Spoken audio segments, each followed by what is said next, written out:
2024ஆம் ஆண்டில் திருப்பதி ஏழுமலையான் கோயிலில் பக்தர்கள் மொத்தம் 1365 கோடி ரூபாய் காணிக்கை செலுத்தியுள்ளனர். திருப்பதி ஏழுமலையான் கோயிலின் பக்தர்களின் வருகை மற்றும் காணிக்கை விவரங்களை தேவஸ்தானம் வெளியிட்டிருக்கிறது.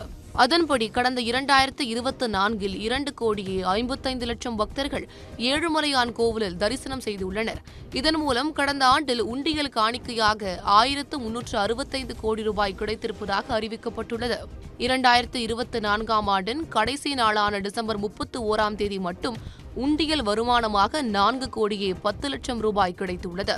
புத்தாண்டு நாளான ஜனவரி 1ஆம் தேதி 69,630 பக்தர்கள் சாமி தரிசனம் செய்திருப்பதாகவும் அன்றைய தினம் 3,13,00,000 ரூபாய் காணிக்கையாக பெறப்பட்டிருப்பதாகவும் தேவஸ்தானம் கூறியுள்ளது.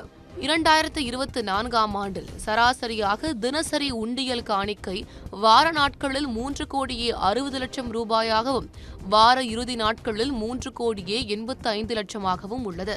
திருப்பதி ஏழுமலையான் கோவிலின் ஆண்டு உண்டியல் வருவாய் 3 ஆண்டுகளாக 1,200 கோடி ரூபாயை தாண்டி வருவது குறிப்பிடத்தக்கது.